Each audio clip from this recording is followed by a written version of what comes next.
You feel this nervousness on the phone there? Sir, I've been trying to make an urgent phone call up there. Well, I don't think it's something I want to do on an overseas phone. You gotta make some phone calls. Hang up the phone. Prank caller. Prank caller. Ladies and gentlemen, welcome to Packernet After Dark. This is the call-in show of the Packernet Podcast Network. If you'd like to call in, if you'd like to participate in the show, please feel free to do so. The phone number here is 608-501-0718. New callers go directly to the front of the line. I don't think we have any, so let's just get started with Jared the Uber driver. Howdy, this is Jared the Uber driver from Texas, and I'm sure you already saw, but Jeff Hafley, now head coach of the Miami Dolphins. So, we all called that, I guess. But now we can definitely look into way more DCs. And are there anybody who, unlike it seems like with Matt LaFleur, who can actually hype up the men, maybe not even just the defensive guys, mainly the defensive guys, but also maybe hype up the offensive guys too. Anyways, that's my question. Yeah, go Pack, go. That is a good question. I can only really answer that in terms of the Vikings guy that they brought in. I don't think so. I just mentioned that. I just got done recording that, and that was my one critique of that guy, is he just seemed like a sweet fella. You know what I mean? As for, I'll have to check and watch some content with some of these other guys, but as for like Gannon, I think my concern is how poorly things went in Arizona. Would that have some kind of a negative impact in terms of how guys feel about him? I don't know. I don't really know, but it is a good question. I know. I think, I don't know. It's something that I'm going to start looking at a little bit. Just watching some interviews with these guys, watching them talk, how they carry themselves and whatnot. Because I'm on the same wavelength as you. I'm looking for somebody that's kind of a angry, crazy psychopath that you're just thinking, I'm glad he's on our side. Hey, Ryan Beer Cheese Benny. Sorry in advance if you hear my son screaming, or if you hear Miss Rachel on the screen, or if you hear my daughter next to me start crying or making weird noises. But anyways, Jeff Hafley hired as head coach for the Dolphins. Oh, that sucks, but hey, Michael Parsons is going to attract the best guys. People talk about McDermott, and I don't know how I feel about that, man. I don't know how I feel about McDermott. I mean, he's pretty much had some pretty crappy defenses, man. And I know he didn't have much control over it, but he was the head coach after all. I just don't know how that would work, but go get Brian Flores or I don't know, man. This is a predicament, man. But we got to make the right choice. Have to make the right choice. I don't know if I'm more for staying in the 4-3 or going back to the 3-4, but I think we've done better in the 4-3, and I'd like to keep it that way because we're trending in the right direction with that.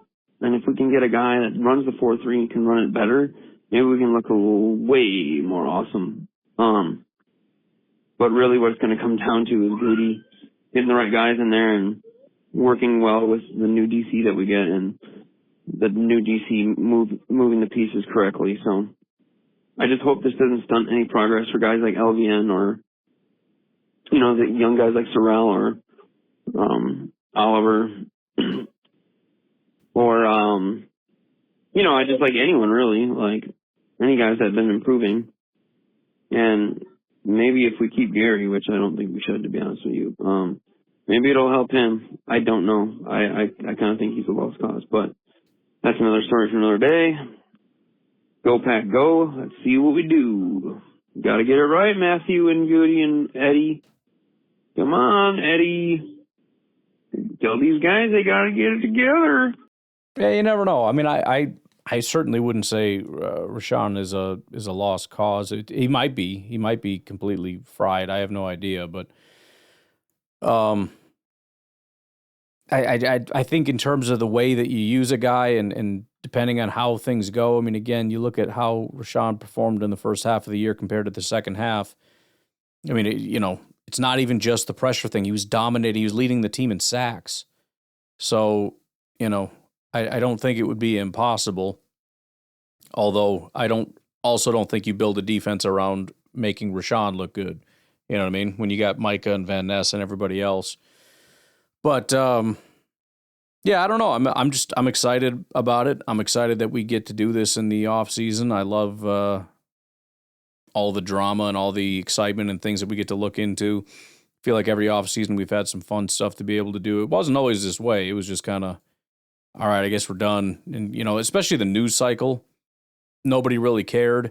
Now there's either news or just completely fake news, which, at this point I'm kind of fine with because it's something for me to yell about and rant about and get upset about, which is perfectly fine with me. Go ahead and report nonsense and I will yell at you and, everything's wonderful. All right. Nico from right at home. Yo. So, signed the old LaFleur. And, I'll be honest, I'm on the side of people that wanted to keep him. And it's not like I'm just enamored and I don't see any faults, no one's perfect. I just don't think there was any people out there that I think would have been better, right? Yeah. And that's something you got to factor in. I don't think this is a team to throw some new guy full of bits of vinegar. He's the new up-and-coming guy. He's going. No, I think Matt LaFleur, that guy. Who would I have wanted? I don't know. Like, maybe Sean Payton, if he wasn't already, with the Broncos, I would not have minded him. Sure. I don't, Tomlin, no. The dude from Baltimore, no. I mean, the only other people I could think of would be either McVay, Yeah. Like what if he got fired, or the dude from the Rams, but they obviously were in the playoffs, not going to get fired. There might be one or two more. I don't know, but I don't think so. This whole Matt LaFleur can't do it. It's just, to me, it's a dumb argument. Because no one can until they do, right? Right. I mean, you don't prove you can do it by winning the Super Bowl. You prove you can do it by getting there. I mean, just like you can say that if they won the Super Bowl, it's not only because of the coaching. Well, I didn't lose it only because of the coaching. Do you think Matt LaFleur is like, hey, Keyshawn, can you do me a favor?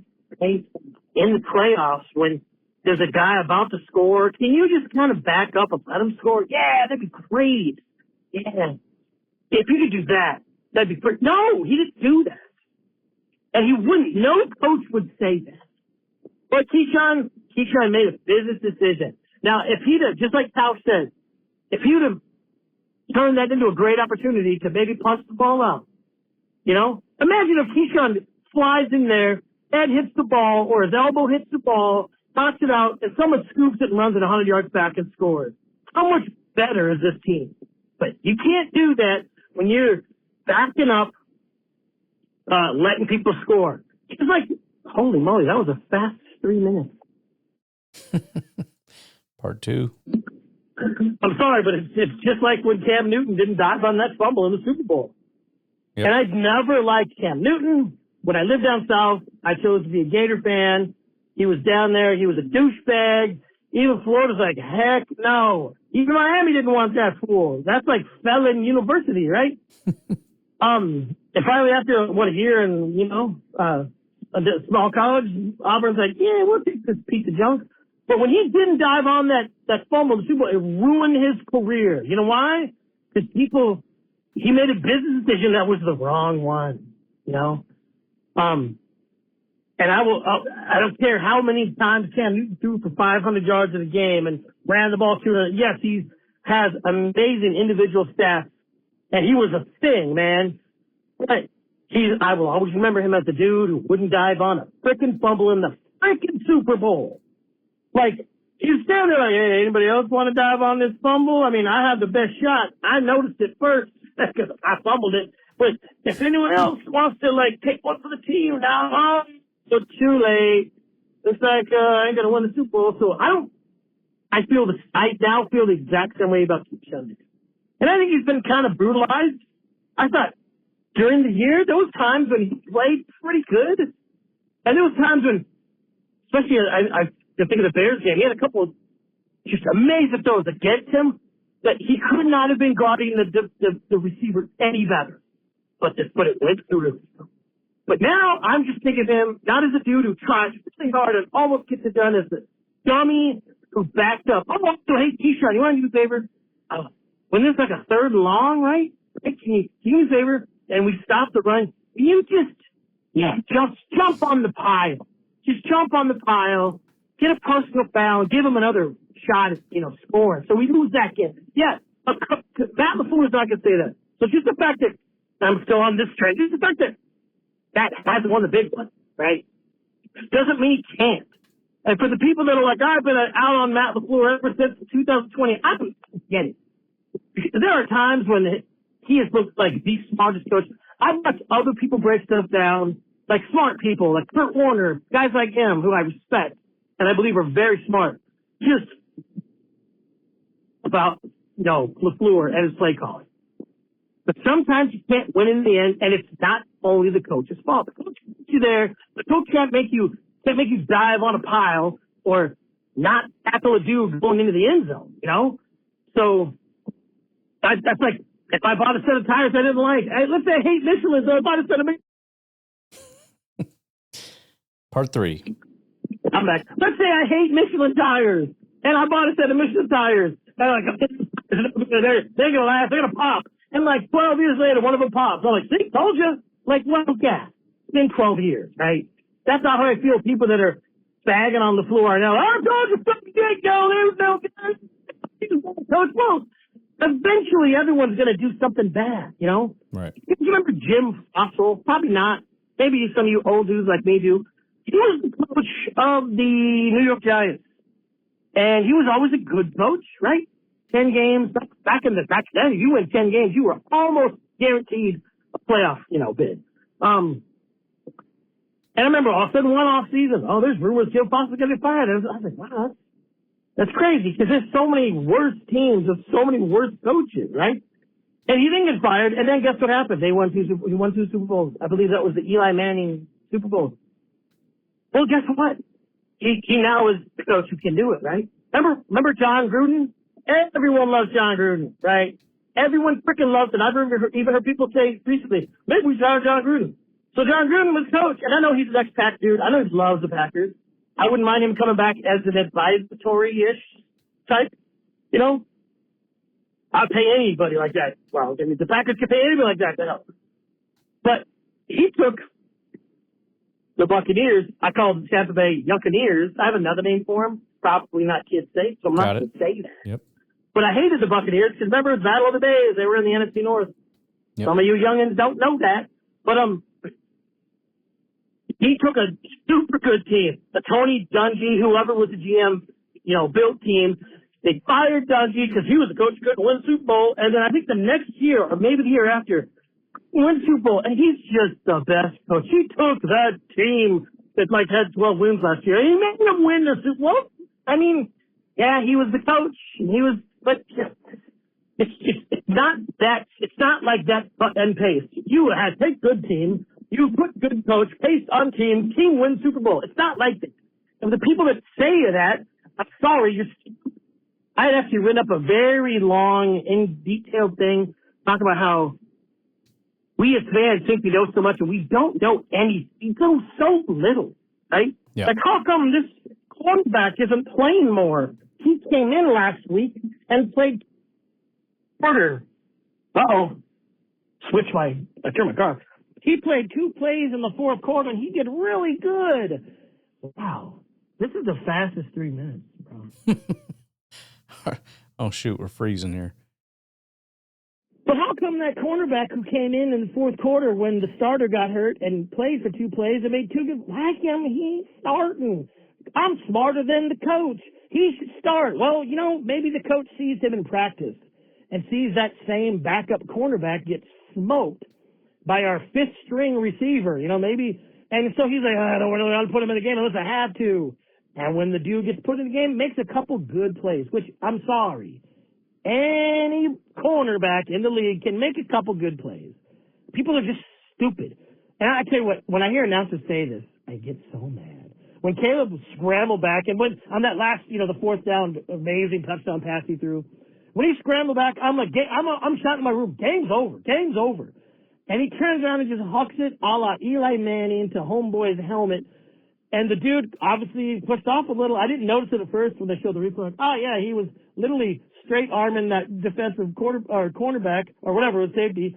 And when he saw the ball coming, just didn't really push him, but just he had his momentum making him go the other direction. The cornerback or safety goes the other direction. I wonder why. So when he did that, what a stupid what's-his-face guy, announcer guy say, there's only a couple quarterbacks in the league that can make that throw. No, it is funny how that phrase is said like every week in the NFL. It seems like that's something that should not be said very often. Not. There's literally 100. There's some third stringer that can do that and just chuck the ball up and get lucky like that. Everybody in the NFL, probably 90% of the quarterbacks have amazing superhuman arms, right? So don't say dumb things like that, right? I was like, no, Collinsworth. I will say about the game, and I had them turned down because I hate announcers, but he was just lathering up Caleb. Oh, he's a future Hall of Famer, elite talent. Dude, shut up. Yep. And as good as that throw was, that one to the receiver that pushed off the tight end, it was far less important than the 3 interceptions he threw. One of them was when he was going out to score. Right. To win the game. That lost them the game. Oh, wow. Anyways. But we don't need to talk about that. We don't know as much as we think we do. And there's reasons why coaches do things that we have no idea. But we, and I know it makes it fun. We're going to, that's what I call Monday morning quarterback. It's easy to say what we should have done on Monday because we've already seen what happened. But anyways, we got Matt, and I think it can happen. I will say this to all you people that are, I've been out on the floor since 2020. Let's say we win a Super Bowl next year. You going to recant that? Probably not, because that's what happens. And then, honestly, if he does, he'll become... Well, they might, honestly, with the very classic I'm happy to be wrong line, which is so upsetting that people can be completely insufferable jagoffs and say complete nonsense and disparage people for years and lie and say things that are just completely wrong. They've got 5,000 different tweets and quotes that are wrong, and supposedly we can just sweep that under the rug with a short little glad to be wrong tweet. I'm sorry. You need to atone for what you've done. A future greatest Hall of Fame coach, because that's what happens. We put too much importance on them when we don't, and we give them too much credit when they win. And then go back out. There was a lot there, and because it froze, I forgot all the 9 different things I was going to say. I will mention that that's kind of in line with what I've been talking about and what I continue to talk about tomorrow with this whole lore thing, where we take these little things, we don't actually know what we're talking about, and we expand on them in our mind. We create our own little stories, and we go off on our own little tangents, and we don't know anything. It's very similar to this coaching search situation where, we either like or don't like people based on, 1 or 2 or 3 data points. And as I've been saying, since was it the Mike Pettin search maybe or something? I don't really know, but ever since then, when I, tried to get a good beat on it and tried to get, you can't, it's kind of just for us for fun. We look at it, we get excited about what can be, we get excited about what they're known for and all these different things. We don't know anything about these guys. Even when you try to look at their scheme and it's like, oh, he's a Fangio guy and I don't want Fangio. All right, fair enough. But only Fangio is Fangio. And even Fangio isn't Fangio. Fangio has started to evolve as a defensive coordinator. And so anybody that's like under Fangio has also, by the way, probably studied under 6, 7, 8 other defensive minds that have taught him things. A lot of these guys have spent a ton of time in college where they do all kinds of crazy stuff. And they all have their own opinions. They're all individuals that want to make their own mark in the world and have their own opinions of what works and what doesn't work. And they have their own strengths and weaknesses in terms of, I don't want to try to push this, that, or the other because I'm not as adept at it. I don't know those things as well. So I'd rather run the defense through this or that or whatever. And then, of course, there's the tailoring thing, which every coach should be doing, which is very simply, you can't just come in and run the Eagles defense with the 2026 Green Bay Packers roster. And if you don't understand that, then you should never be a coach. So,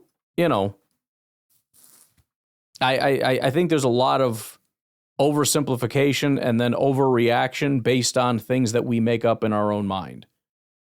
That we think we know, but we obviously have no idea. We don't know.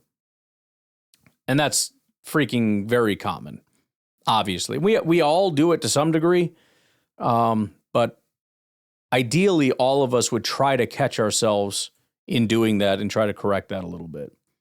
All right, let's take a break. We'll be right back with Jared, the Uber driver.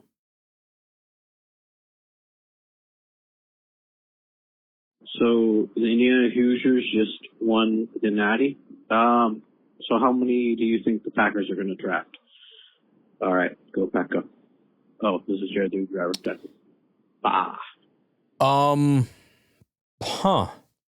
Well, I'm a little bit more interested potentially in Miami, even though that they lost, just because, we have a tendency to find those big, tough guys. Not that it's really translated, but Gutekunst obviously is trying to infuse this team with toughness by going out and finding these big, tough programs like Georgia when they were, a big, tough program and one of the top, scariest defenses out there, and just go load up on those guys. Miami is kind of that team. I mean, Texas Tech, there's a couple guys worth keeping an eye on as well. But if we're talking about that particular game, I wonder about Miami as well as Indiana. They both have very, very good defenses. But I think,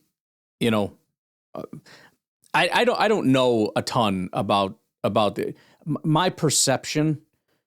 Even though I think again they both have very good defenses, is if you're looking for not just good players, but the culture. I feel like Miami kind of had that tough defensive culture, whereas Indiana, I think of Mendoza. And again, that might be completely unfair, and they have complete savages on defense. But that's just kind of where my perception is. As to your specific question about Indiana, let's take a look at a couple different guys. So obviously we don't have any early picks. One of the guys that has come up a couple times already across my eyes is D'Angelo Pons, who's a cornerback. Carter Smith, who is an offensive lineman. Pat Coogan is an offensive lineman. Mikhail Kamara is an edge rusher. Aiden Fisher is a linebacker. They do have quite a bit of offensive talent. Quarterback, wide receiver, tackle, wide receiver, offensive lineman, running back.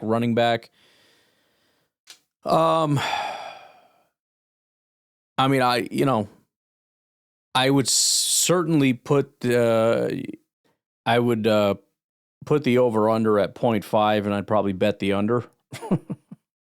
But yeah, if I had to circle one to keep an eye on, it would certainly be D'Angelo Pons. Now, on the Miami side, obviously, Ruben Bain is the guy everybody's talking about, but he wasn't alone. Akeem Mesidor, however you say his name, is a second-round pick. He's, as of right now, the projections, he'll be gone before we have an opportunity pending some kind of a trade-up. But it's very early. He could potentially be around. Keontae Scott, cornerback. Ahmad Moten Sr., defensive tackle, projected around a fourth round. So a couple different guys to keep an eye on. It's worth noting, by the way, one of the things that I do think it matters, how you perform in these games matter, especially if you're a Packers team that wants guys to show up in big games. The highest graded defensive player for Indiana was D'Angelo Pons. There were three guys that had 70 or higher grades, 2 had 80 or higher. Jamari Sharp, cornerback, and D'Angelo Pons. who is the highest, 85.3 overall, 78 run defense, 82 tackling, 84 coverage. 6 targets, just 1 reception for 1 yard. 0 touchdowns, 3 pass breakups, 39.6 passer rating when targeted. That's impressive. Now, he is very undersized, and I really don't know that the Packers are going to go that route, especially considering they tried it with Jair. It worked kind of, but it ended badly because of injury. But I think you have to very seriously consider a guy like D'Angelo Pons, if he's available, which he should be, when you're going to be picking. Listed by PFF at 5'9", 173, so very undersized. Hey, Ryan, in California. Yo. I was just looking at other people's cap situation because, right now we're negative on over the cap. We're negative 20, but it's not very hard to get under because we have some very clear things we can do. But it's just funny, I was looking at the Bears, and, they don't really have a ton of flexibility like what we do. It's a tough spot. To me, just the basic stuff that I can see, the only stuff that really makes sense is you do a post-June 1 of Tremaine Edmonds, or I think you can just outright cut Tremaine Edmonds, and you can cut Holcomb Ed. I'm not sure if it was post-June 1 or regular, but it's just, those are the 2 guys, and they can make a little bit of cap space, but it's not like they have, Rashawn Gary, Elton Jenkins, or Aaron Banks, where they can either cut or do post-June 1s on to free up space, as much as we can. We also have the flexibility to, if for some reason they don't like Trayvon Diggs, we could also always get rid of Trayvon Diggs too, but I don't know, man. These guys, I don't see them having a lot of money unless they just start extending a bunch of people.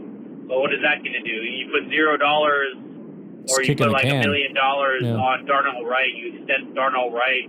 He goes from $5 million to $1 million. It's $4 million.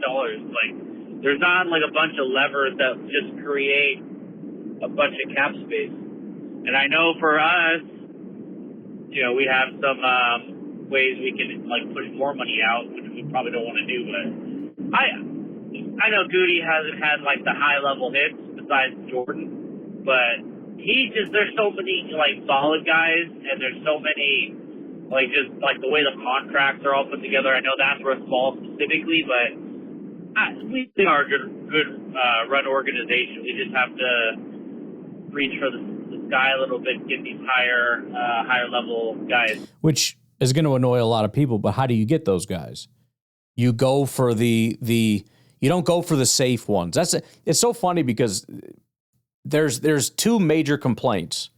Number one is we're so obsessed with these guys with the high RAS scores and the Spark scores, which we don't talk about anymore, but all these high ceiling guys we keep going for, and we need to just go get good football players. That's complaint number 1. Complaint number 2, we keep getting all the good football players, but none of the really good football. Where do you think you find those guys? So the plan is stop going after the high ceiling guys and just get some moderately, just well-rounded guys, but also stop drafting guys that end up being moderately well-rounded good football players and start drafting guys that are elite football players. It seems like that's entirely their focus, and they just keep ending up with good football players and not great football players. I would argue Edrin and Evan Williams are they're probably Pro Bowl caliber if these guys stay healthy, next season. But that's next season. Till now, he hasn't really been hitting those guys, but go back, go.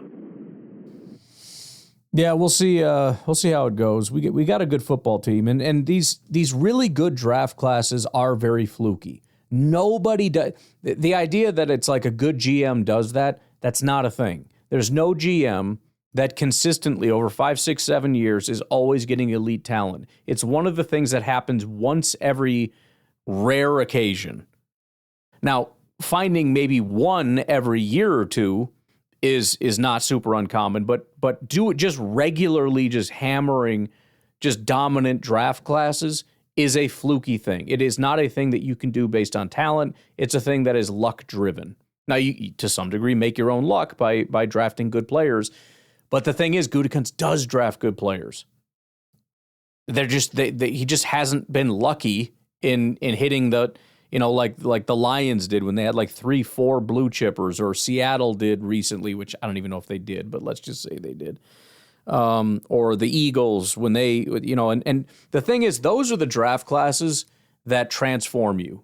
The Eagles have that couple good draft classes, Super Bowl. Seattle has a good draft class, Super Bowl, presumably. It is very much transformational, and we have such a phenomenal foundation. If we can just get lucky, and I know it's going to be hard without a first round pick. If we can just get lucky and get like that one draft class where 4 or 5 guys pan out and 3 of the 4 are like blue chippers. You get a Jahmyr Gibbs, a Brian Branch, and whatever else in one draft class, and it's just like, it's game over.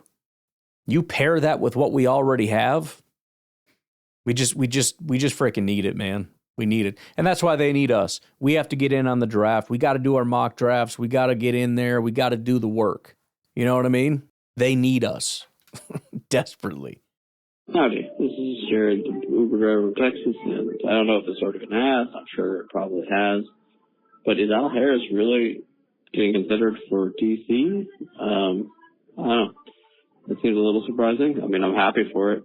He's literally my favorite corner we've ever had. But yeah, so that'd be dope. But is he actually in consideration for DC jobs this cycle? Because that'd be crazy. Anyways, go Packer. I'm going to look it up right now. I haven't seen his name, aside from Packer fans asking this exact question. Aside from that, I haven't seen it. Yeah, as far as I can tell, there have been 0 interview requests for Al Harris, which is a little surprising. I mean, I think Packer fans probably overhype him based on his history here, but I mean, he's definitely had success as a coach. I think he's respected as a former player. It is a little surprising that there seems to be 0 interest, but so far, looks like 0 interviews. So, all right, let's take our final break, and we're actually all caught up, so we'll kind of start working backwards a little bit. We'll see how this goes. Hopefully it's not super old news. If it is, we'll try to skip it, but we'll take a break. We'll be right back.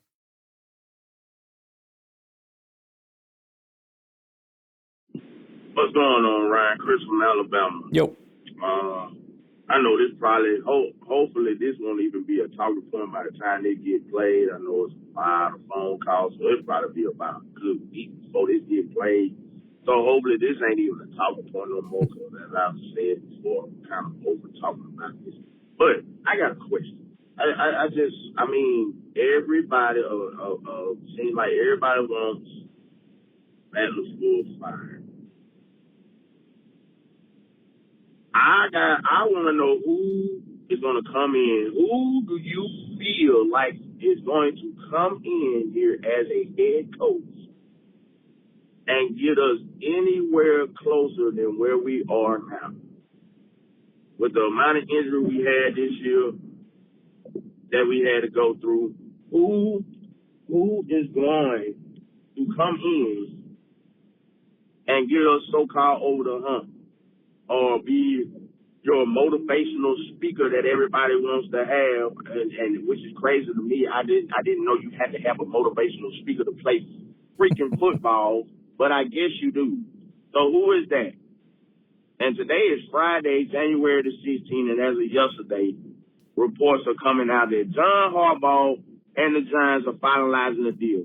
So everybody that said John Harbaugh, which would have been the absolute wrong answer, in my opinion, it is. He gone. He going to the Giants. So now who we going to get? Mike Tomlin? Going to get Mike Tomlin that ain't won a playoff game in a decade. He can come in and rah-rah some boys up. He can coach them up. He can rah-rah some boys up. Y'all want some rah-rah? Y'all want some meanness? Y'all want somebody that talk shit? Mike Tomlin ain't won a playoff game in a decade. Y'all want him? Are we going to roll the dice on the young and up-and-coming QB from Seattle? That's what y'all want to do. Y'all want to start all the way over with another young, offensive mind. Because who else out there? Or y'all just want to keep having make him the head coach? Oh yeah, the same defensive coordinator that got 25 points in the fourth quarter stole on him, but everybody want to blame the head coach, and don't nobody want to blame the defensive coordinator for nothing. That's who y'all want. I just want to know who it is out here right now. Who is going to come in and do a better job and get us over the hump to where before we is? Because I've not heard nobody. The only person I heard was Harbaugh, and it's a dumb answer because Harbaugh has been terrible for the past 6 to 7 years, and he's had a 2-time MVP. So who are we going to get us over the hump? I'm hearing everybody say fire this man, but I have not heard only one coach to. We'll get to part 2, 3, and 4 here, but no. Obviously, we already know the answer to this. As far as he was brought back. You're asking a lot of the same questions I was asking, especially the rah-rah thing, which I don't really understand. But at the same time, because I know you're being kind of facetious about it, and I also think it's kind of silly to think that teams would need that. But I still, you asked an open-ended question, and I get it. My open-ended question was, why are the players doing what they're doing? Right? There has to be an answer to this. There has to be an answer to why. And if it's stupid, the rah-rah thing, which I think it is, but fine, then tell me why. And it's not good enough for the players to just come out and be like, well, we didn't execute. I know that. Well, we got to do better. I know that. But I watched the game, and I saw one team give 110% effort and the other team didn't. I saw one team that played disciplined football, another team played sloppy football. At the end of the day, I don't understand how coaching can make that big of a difference in terms of you not knowing how to do basic stuff, but I know that it does. I can't explain how. I don't know why rah-rah coaches or the message or any of that stuff, I don't know why that matters. But I've watched football and I know that it does because I've seen Detroit and I've seen Chicago and I'm watching Seattle and I'm seeing these different things. And so the question for me is less about do we have the talent? The question for me is, do we have a culture that has the ability to have the right attitude to go win a Super Bowl? I've talked about it 1,000 times, but think back to Baltimore when they won because Ray Lewis, I say because, fine, there were several other factors, but Ray Lewis absolutely that team wasn't going anywhere. They were not going to win a Super Bowl. Ray Lewis announced to his team that he was going to retire. And that defense, if you want to say, well, the defense didn't carry him because Flacco played well. Fine, he played well for most of the postseason. It doesn't matter. The defense played, the entire team at that point was transformed, especially the defense. And they carried them. That message changed them. And again, we can sit here and say, well, that's stupid. That shouldn't have to happen. And we shouldn't need these things. And we shouldn't need to have rah-rah speeches. And we shouldn't need I agree. But all I know is whatever that piece is, we don't seem to have it. And that doesn't mean Matt LaFleur can't provide it or that he can't find a solution to it. But it does mean that he hasn't had that solution up to this point. It also doesn't mean that maybe the Packers can't overcome that and win without that. Maybe they don't need that extra bit of motivation or the rah-rah or whatever. They'll just find a way to be so good and so talented that they'll just overcome it, which is fine, except for the part where you have to be 120% better than every other team to overcome your own deficiencies so that even when you play bad, you're still better than everybody. But okay, fine, it's possible. That was kind of my concern. And as far as your question, who's going to replace him, I don't know. But I don't need to know. All I need to know is, and it's not even a no thing. It's my best estimate is that there's a missing piece that Matt LaFleur can't provide. And I really like Matt LaFleur. I think he's a brilliant play caller. I have and will continue to defend his play calling to the end of the earth. I am enamored with his play calling. I think almost every single time somebody complains about a player, nobody's open, you go back and watch the tape, and somebody's always open. And that's not to necessarily rag on Jordan Love, who does a great job, but most of the time, when I see issues, I see guys wide open all the time. Maybe the offensive line didn't block, maybe that Jordan didn't see him, whatever the case may be. People are always open. He is a very, very good, not just play designer and game planner, play caller. That doesn't mean he doesn't make boneheaded mistakes once in a while like everybody else does. Everybody focuses on the negative all the time, ignoring how, we converted another third down, getting a guy wide open. Do we praise Matt LaFleur and say that cancels out that one bad decision? No, he'll do that 10 times. And then rather than hearing people praise, instead of praising him for that, we'll have 10 great plays, one bad play, and then Packernet After Dark will be a bunch of calls about Matt LaFleur's an idiot. Why would he call that on third? Blah, blah, blah, blah, blah, blah, blah. So anyways, I'm a big fan. I asked a question and I couldn't answer it, and that's what brought me to my answer. And, it's the idea that I need to know the replacement that's just not true. Now, it might be true that maybe there isn't somebody, and so the best option is to stay with LaFleur. But if the idea is if you can't name the person, then he shouldn't be fired or you shouldn't call for him to be fired, that's just not, I don't agree with that. If I go to a restaurant and I order a, medium rare steak and it comes out well done, and then I do it again and it comes out well done again, and the guy doesn't know what medium rare means, and, he's never cooked steak before and he's sweating into my food and everything's kind of gross, he needs to be fired. Now, I don't know who should be hired. I don't know chefs. I don't know any of that stuff. I don't have any idea who would be a good candidate to come in and take that job. But I do know that guy needs to be fired. And I don't need to find a replacement for him to know that he needs to be fired. All right, 3 minute muscle. But basically, yeah, that's it. Who we get? Who are we going to get to come in and get us over the hump? I mean, to where we at now. I don't see anyone. So somebody tell me, are we gonna go to college? We're gonna go get Marcus Freeman from Notre Dame to come in, unproven? Are we gonna do that?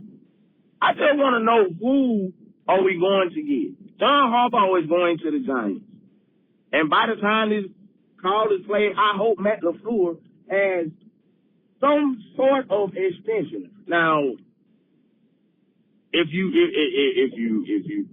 can come in and call in, maybe I hear before I even get to this phone call, because as of right now, of January 15th at 5:45 a.m., I have not heard anyone come up with any type of coach to replace this coach. I know I have not heard nobody. We're gonna go get Cliff Kingsbury. I mean, he obviously is looking for a head coaching job. Him and the Commanders decided to part ways. I'm pretty sure you're not going to leave an offensive coordinator job to go get another offensive coordinator job. So you're trying to look for a head coach. Y'all want him? Y'all think he's gonna be better? I'm just asking. I mean, y'all please tell me, because I don't know. I'm the minority guy here.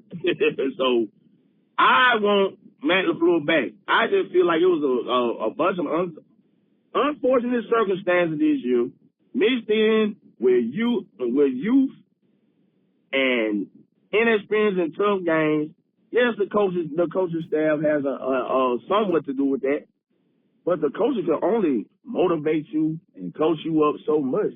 It's going to be up to these damn players to execute and do what the hell they need to do. When I went back and watched that game, especially on the defensive side of the ball, it pissed me off so bad. Everybody's out of position, overplaying, trying to undercut balls when they don't need to undercut balls, and don't nobody want to talk about nothing but the fucking coach.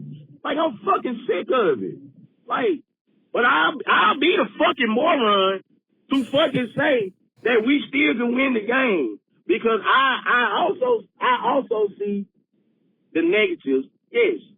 But I don't see nobody out this motherfucker that's gonna do an even better job unless you flip a whole fucking roster.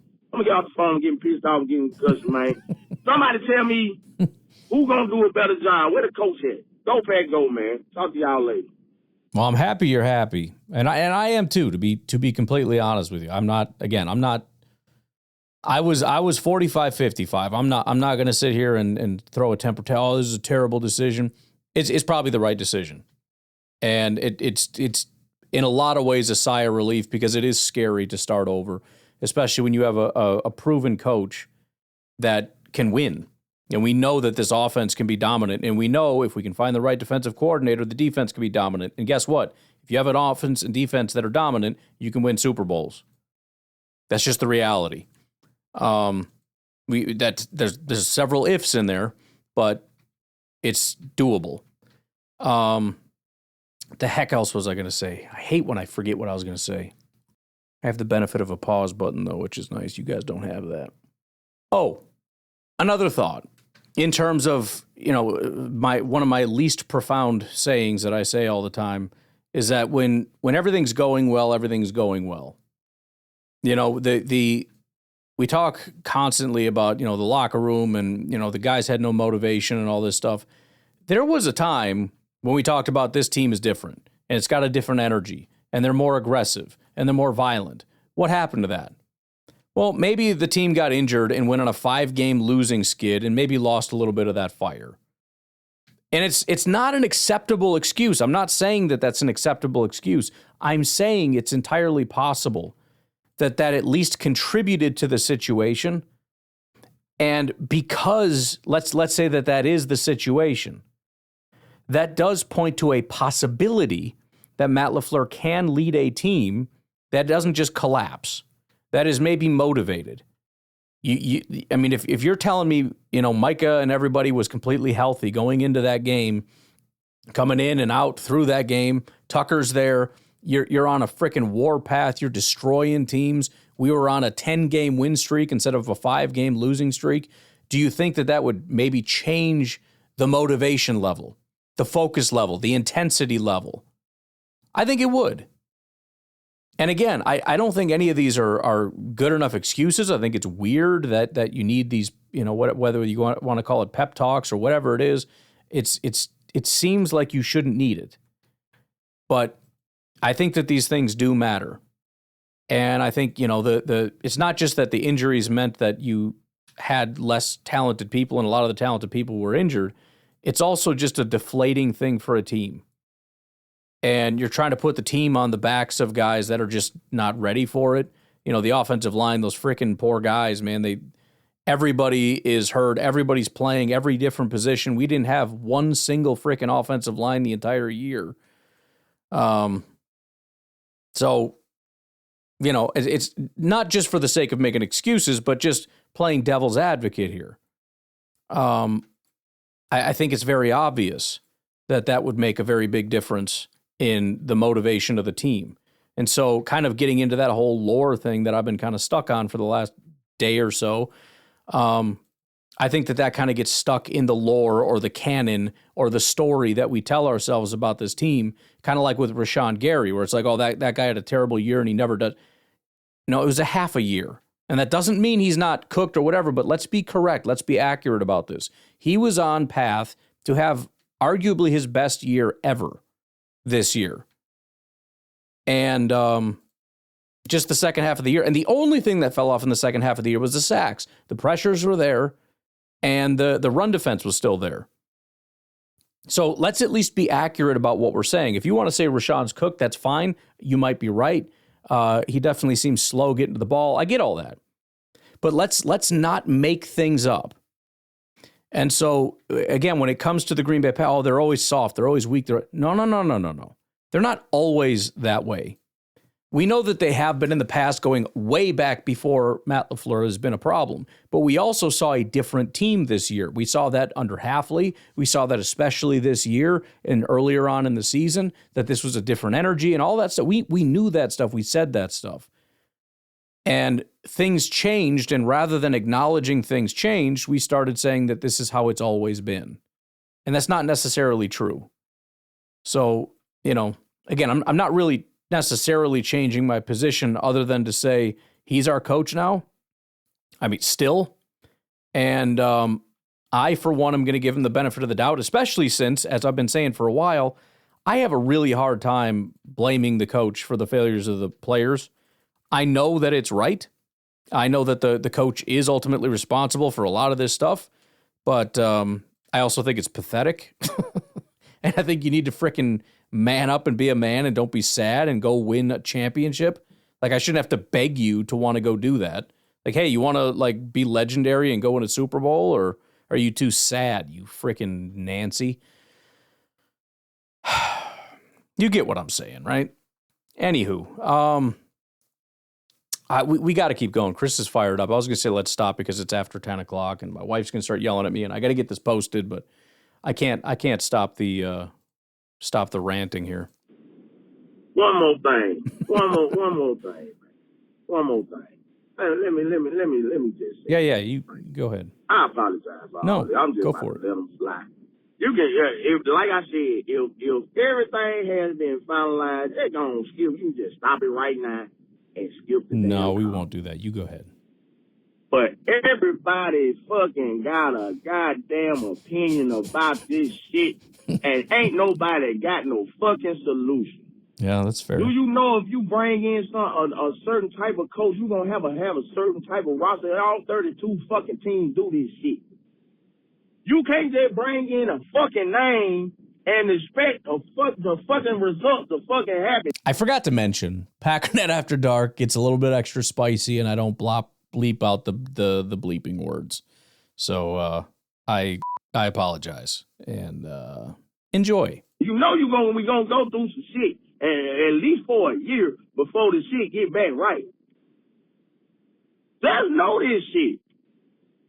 And I'm going to forever be a positive motherfucker. And I'm going to forever be a motherfucking fan, and I'm always going to look on the bright side. I ain't going to ignore the bullshit. There's a lot of bullshit. I just made a decision right now. I'm sorry I keep interrupting this legendary rant. I just made a decision right now. Most of my songs are very clean. Tonight's will not, because that is the quote of the century. That we need to address. I already have said it. No one is talking about Goop. I don't want Goop gone. Yeah. But Goop got a little blame in his last drag, man. Goop Hafley kind of whiffed on it. Free agency kind of whiffed on it. And I know everybody like, well, he traded for Michael Parsons. Did he really have to do that much? Yeah. So Michael Parsons, and let him tell it, he chose to come here. So if he wouldn't have chose to come here, would a deal even got fucking done? So everybody thinking Goody flees because he only gave up 2 firsts and a player with. I also just don't give a lot of credit for that. You don't need to be a genius to go pay for. It's not that it's a bad thing, but I'm just if I'm going to grade a GM, the draft is where I'm primarily going to grade you. Free agency, it matters, especially on the margins with these guys that are kind of whatever. You know, you get a good deal on a guy that showed up or whatever. That's cool. Like Gutekunst getting Devondre Campbell and Rasul Doug, that was phenomenal. I think what he did with Preston and Za'Darius was phenomenal. Adrian Amos was phenomenal. Even Adrian a little bit was kind of, I mean, I think it was debated at the time. It shouldn't have been. The guy was a stud in Chicago. But, Micah Parsons, any freaking idiot can flip 2 firsts to go get Micah Parsons. Again, I'm not saying it was a bad thing. I'm just not giving you, and this is what I hate. This is off-season grading stuff. They'll give guys like Ryan Poles an A because he spent $1 billion in free agency and then drafted the most obvious guys that everybody wanted in the first round, and so he gets an A. Bro, any freaking idiot can flip, first-round picks for DJ Moore and a bunch of picks, and then the next year pick the number 1 candidate and the number 1 spot. It doesn't make you a genius. Well, a caliber player Michael Parsons is almost pretty much like a steal. But then anybody could have taken into account maybe Jerry Jones did it, man, a solid. Certain players get that lead weight. You don't think Jerry Jones might have did a man a solid? So everybody was already wondering, like, why would he do business with Green Bay? And he was just like, oh, business is business and blah, blah, blah. Now Jerry probably did that man a solid and got whatever he could get. So did he really pull that off? Or did they just fall in his lap? I'm just saying. Brian Gutekunst needs to get his fucking extension. Matt LaFleur needs to get his fucking extension. We need to go up into this offseason, make the necessary changes, go ahead and sprinkle in a couple of veteran presence around this team, so when shit gets tight and the coaches do as much as they can do, you will have a veteran that's been in the league 8, 9, 10 years to say, hey, man, y'all need to tighten y'all ass up. Yep. Players got to be held accountable. That's all I'm saying. It ain't all on the fucking coaches. Yep. Fuck. No, you're right. And I think we have, we say veteran as though they need to be like 40 years old or something. I think we have guys. I think Micah, guys like that who obviously was hurt or whatever. We have certain guys that can be field generals. Unfortunately, most of them are hurt. I think Micah is a field general type of guy. I think Tucker Kraft is a field general kind of a guy. He was out. Not that he wasn't just lingering around, but he's not there on the field getting guys jazzed up. You know what I mean? Josh Jacobs, I think, is one of them. But this is part of what I mean in terms of that there is a problem and I don't know the solution. And I know that Matt LaFleur didn't have the answer, but that doesn't mean he can't find the answer, meaning it doesn't all have to be him just becoming a new person. Maybe he does need veteran players around him. Maybe he needs a different coaching staff. Maybe, whatever it is. But we got to figure it out. We have to answer that question. Chris from Alabama, final call, and then hopefully a very entertaining song. Chris the moron from Alabama calling. Man, this shit is fucking stupid. I'm sorry. I'm just going, man. You can skip the shit, man, because I'm just, like, over it, bro. Like, I'm fucking over this shit. I've been watching a lot of fucking football. I done seen a lot of terrible-ass teams, and I done seen a lot of good goddamn teams, and I ain't never seen a fucking fan base be so fucking bitchy and pissy and moaning about a fucking team that goes to the playoffs and wins fucking games every year. It fucking boggles my fucking mind. And I'm fucking done trying to motherfucking explain this shit. At this fucking point, I hope if we hear this and Matt LaFleur is no longer the coach, I hope we have a fucking terrible ass fucking season. You want to know why? Because everybody fucking takes this shit for fucking granted. This was almost Chris from Alabama's freaking villain origin story right here. If we'd have gone and hired somebody else, he would have gone from a positive fan to a negative fan. Everybody wants to be a whiny, pissy ass, motherfucking privileged ass, pussy ass motherfucker and motherfucking bitch and moan about fucking teams that can make the fucking playoffs and contend every fucking year and do not take into account of shit. So when a fucking Mike Tomlin or a fucking Jimbo or whoever the fuck we get as a fucking coach comes in and they do the same fucking shit and it be absolutely 10 times fucking worse. Now we're going 5 and fucking 12. We're going 6 and fucking 11 for the first 2 years. I'm just gonna sit back and say, I told y'all, motherfuckers. Now what? Now are you pissed off? Because we gonna have a whole different fucking conversation when that fucking shit happens. So if you think you just gonna bring a fucking coach in with this fucking roster and they just gonna fucking keep this same bullshit and just tweak here and tweak there, and you bring the wrong type of fucking coach in this motherfucker and they don't know what the fuck to do with these young ass motherfucking players, and think we just gonna go to the fucking Super Bowl, you're fucking stupid.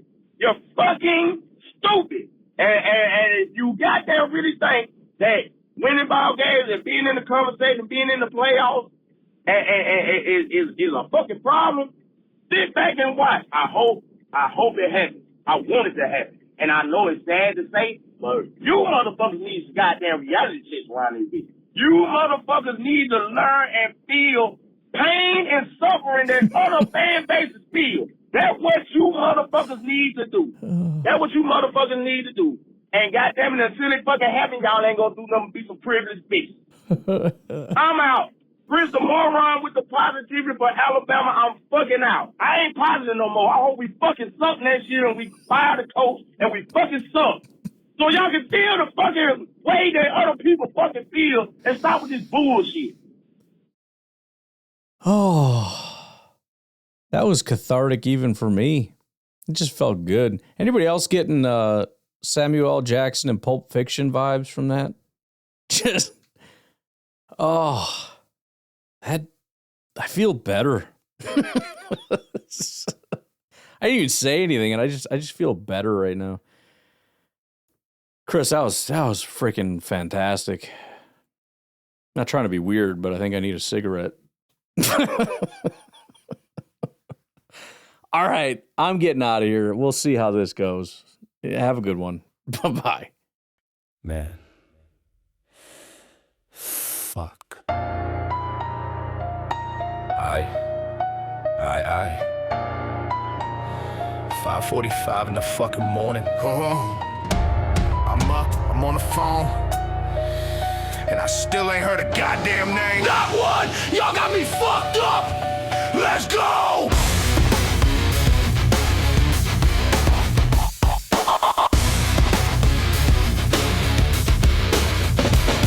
Everybody got a fucking opinion, right? Everybody wanna talk, everybody wanna fight, but when I ask who we gonna get, who? Silence, can't name a single coach. Where's your fucking guidance, huh? I'm waiting. Nah, y'all ain't got shit, y'all ain't got nothing. Just hot takes and complaints, but you kept in front. I'm up at 5 a.m. watching tape, and these defensive players got me filled with hate out of pieces. Undercutting balls they shouldn't touch, and I'm screaming at the screen, I done had enough. Damn, but that ain't on the coaches, now that's execution. Players gotta play, that's the only solution. But y'all don't wanna hear that. Y'all want somebody's head? Fire everybody, burn it down instead. Cool, who you bringing in? Who? I'll wait right here until you tell me who. I'm forever gonna be a positive motherfucker. I'm forever wait, now fuck all y'all mother suckers. I'm forever gonna be a positive motherfucker. That's why I hope we go 5 and fucking 12. What? Chris the moron from Alabama. Yeah, that's what they call me, but I ain't never seen a fan base this ungrateful, honestly. We make the playoffs, we win games, and y'all crying like we 0-16. Are y'all insane? Y'all crazy. All the fan base is staring, ain't 8 years, and you complaining with a full play. Get the fuck out of here. I cannot keep with y'all no more. I really can. Every year the same shit, same bitches, same rant from y'all.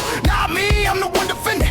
I'm the one up early while y'all sleeping and pretending like you give a fuck, like you really care. If you can't do that, some pastries, but it ain't there, nah. Y'all want it now, y'all want the chip handed to you. Fight a coach, hire a name and think it's gonna do for you what? Win the Super Bowl with this roster overnight. Y'all stupid, y'all dumb, y'all ain't thinking right. And you know what the fucked up part is? You know what's fucked up? I called in to defend this team. I called in at 5:45 in the goddamn morning to tell y'all to be paying, to tell y'all to chill, and now I'm so fucking pissed off. I hope we lose, I hope we go 5 and 12, I hope we suck. So y'all can feel what other fan bases feel, so y'all can learn what pain is. That's where y'all got me, that's what y'all did to me. I came in positive and y'all ruined it. Damn, man. Y'all ruined it. Damn. Crippled to that pissy ass, morning ass. Fan base ain't never had to struggle, never had to fast. While the rest of the league was starving, we was feasting. And y'all still complaining, man, the irony is sick. Mike Tomlin do the same shit. Nobody say nothing. Sean Payton do the same shit. Nobody say nothing. But we make the playoffs and inspire everybody. Burn the whole thing down. Throw a fucking party. Nah, I'm done defending y'all. I'm done with the love. I'm done being the one positive fan. I done had enough. You want a new coach? Fine. You want a new staff? Fine. Watch us go 6 and 11, then y'all can whine even louder. And I'll be sitting back like I told y'all. But y'all don't listen now, y'all don't hear me at all. So fuck it.